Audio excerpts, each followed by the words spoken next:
नमस्कार दोस्तों, welcome back to my YouTube channel. आज हम ज्योग्राफी का नेक्स्ट टॉपिक पढ़ेंगे जिसका नाम है भारत में विभिन्न समुदायों द्वारा वनों और वन्य जीवों के संरक्षण में योगदान। मतलब जो भारत के अंदर बहुत सारे जो समुदाय हैं उन्होंने हमारे वनों और वन्य जीवों की सुरक्षा के लिए बहुत सारे क्या चलाए थे, आंदोलन चलाए थे, उनकी सुरक्षा की थी आंदोलन चलाकर। तो हम इसके बारे में पढ़ेंगे। तो सबसे पहले इंपॉर्टेंट चीज ये है कि 1972 में भारत सरकार द्वारा एक कानून बनाया गया था जिसका नाम था वन्य जीव संरक्षण अधिनियम। ये पेपर में भी आता है एक नंबर में कि वन्य जीव संरक्षण अधिनियम भारत सरकार द्वारा कब बनाया गया, 1972 1972 में बनाया गया था। तो हम पढ़ते हैं कि वो कौन कौन से आंदोलन थे और किसने चलाए थे और कैसे चलाए थे, उनके अंदर क्या था। तो हम सबसे पहले पढ़ेंगे चिपको आंदोलन। पता है, नाम से पता चल रहा है, चिपको आंदोलन यानी चिपकना। ठीक है, 1973 में हमारे राज्य उत्तराखंड में चला गया था जिसका पहले नाम उत्तरांचल भी था। ठीक है, इसका मुख्य योगदान किस किस का रहा था? सुंदरलाल बहुगुणा और चंडी प्रसाद का मुख्य योगदान रहा था। इन्होंने क्या किया था, जब सरकार द्वारा वहां पर पेड़ों की कटाई के लिए या उनको उखाड़ने के लिए वहां पर जेसीबी या बहुत सारी मशीनें आई, तो वहां उस क्षेत्र की जो महिलाएं थी वो पेड़ों के चिपक गई कि हम पेड़ों को नहीं काटने देंगे ताकि पर्यावरण सुरक्षित रह सके और हमारे पेड़ पौधों की और उनके अंदर रहने वाले जीव जंतु की हम सुरक्षा कर सके। तो उसका क्या नाम पड़ा फिर? चिपको आंदोलन 1973 में चला गया था ये। और उस मुख्य योगदान किसका रहा था? सुंदरलाल बहुगुणा और चंडी प्रसाद का। ठीक है, वहां के स्थानीय लोगों ने पेड़ों की क्या की थी? रक्षा की थी। दूसरा देखते हैं हम, संयुक्त वन प्रबंधन। संयुक्त में यानी इकट्ठा। ठीक है, स्थानीय लोगों और वन्य विभाग को मिलकर वनों की सुरक्षा। मतलब जहां वो लोग रह रहे हैं, जो क्षेत्र है वहां पर रहने वाले लोग और वन विभाग वाले लोगों ने मिलकर वनों की सुरक्षा की ताकि बाहर से आने वाला कोई भी व्यक्ति उन वनों को नुकसान न पहुंचा सके, उसके अंदर रहने वाले जीव जंतुओं को नुकसान न पहुंचा सके। इसमें दोनों को फायदा हुआ।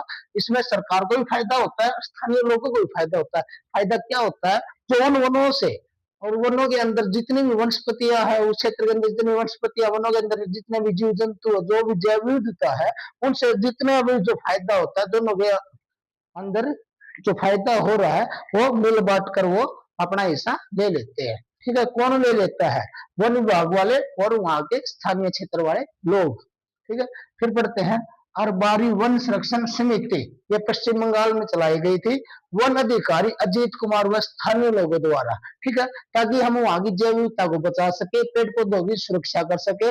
उस क्षेत्र को लगातार नष्ट किया जा रहा था, लेकिन वहां पर लोगों ने इकट्ठा होकर उस क्षेत्र को बचाया और धीरे धीरे उस वन क्षेत्र को बचाया गया ताकि वो जितनी भी हमारी वनस्पतियां नष्ट हुई दोबारा से वहां पे उग सके। ठीक है, वो था अरबारी वन संरक्षण समिति, यानी कि अरबारी क्षेत्र है पश्चिम बंगाल में जहां पर वन काटकर उस क्षेत्र को धीरे धीरे नष्ट कर दिया गया था, लेकिन उस क्षेत्र पर वहां के लोगों ने क्या किया? सुरक्षा प्रदान की और वह क्षेत्र दोबारा से हरा भरा हो गया।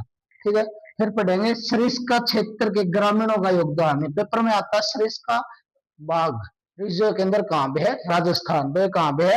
राजस्थान। राजस्थान की सरिस्का टाइगर रिजर्व के आसपास रहने वाले लोगों ने जंगलों व वन्य जीवों के लिए आंदोलन चलाया ताकि वहां पर लोग शिकार न कर सके, वनों की कटाई न कर सके, ताकि हम ज्यादा से ज्यादा जैव विविधता, ठीक है, वहां पर रहने वाले जीव जंतुओं को क्या कर सके? सुरक्षा प्रदान कर सके, पेड़ पौधों को बचा सके। राजस्थान के लोगों ने भी बहुत सारा योगदान दिया किसके अंदर? पेड़ पौधों को बचाने के लिए। ठीक है, फिर आता है बीज बचाओ आंदोलन।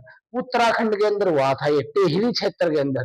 पारंपरिक खेती को बढ़ावा दिया क्योंकि आज के टाइम पे सबसे ज्यादा कौन सी खेती हो रही है? जैविक खेती नहीं, रासायनिक, रसायनों का यूज किया जा रहा है, उर्वरकों का यूज किया जा रहा है, जिसके कारण जो मृदा है उसके अंदर पाए जाने वाले जीव जंतु है, आसपास का क्षेत्र, आसपास के क्षेत्र में रहने वाले जीव जंतु है, उनकी मौत हो जाती है, नष्ट हो जाती है धीरे धीरे। इसलिए वहां के लोगों ने पारंपरिक खेती को बढ़ावा दिया ताकि पर्यावरण को किसी प्रकार का नुकसान न हो और हमारी खेती भी अच्छी हो और जैविकता बनी रहे। ठीक है, आगे बढ़ते हैं।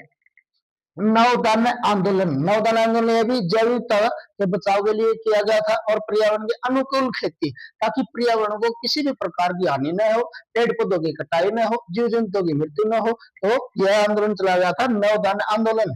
ताकि हम ज्यादा से ज्यादा जीव जंतुओं की सुरक्षा कर सके।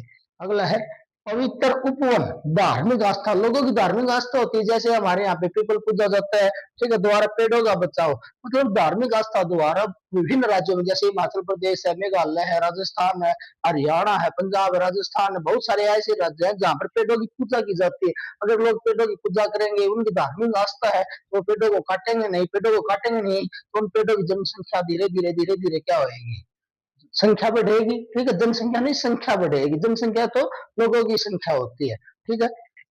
फिर है आदिवासी समुदायों का योगदान। जंगलों के अंदर आदिवासी रहते हैं, वो सिर्फ उन चीजों का, उन संसाधनों का यूज करते हैं जो वो सिर्फ उन का फायदा करे, पर्यावरण को किसी प्रकार की हानि न पहुंचाए, वो ऐसे संसाधनों का यूज नहीं करते जो प्रकृति का नुकसान पहुंचाए। तो आदिवासियों ने भी क्या किया है, पर्यावरण को सुरक्षित किया है, वनों की कटाई पर रोक लगाई है, वहां पर की आवास क्षेत्र जो है आदिवासियों का उसको नष्ट नहीं होने दिया है, ठीक है। केवल प्रकृति के अनुकूल जीवन यापन, वो आदिवासी क्या, वो प्रकृति के अनुसार ढले होते हैं, अपना जीवन यापन करते, प्रकृति को किसी भी प्रकार का नुकसान नहीं करते। फिर बिश्नोई समुदाय का योगदान। बिश्नोई, आपने लॉरेंस बिश्नोई का नाम सुना होगा, सलमान खान ने काला हिरण को मारा था, तो कितना बड़े झगड़ा हो गया था, ठीक है। तो बिश्नोई समाज, राजस्थान के लोगों ने क्या किया था, बिश्नोई समाज राजस्थान का समाज है ये, चिंकारा, काला हिरन, ठीक है, इनको बचाने के लिए पेड़ पौधों की सुरक्षा की, ताकि वे उनके अंदर रह सके, जीवित रह सके, इनकी आबादी धीरे धीरे धीरे धीरे नष्ट न हो, ठीक है। ये हमारा टॉपिक था।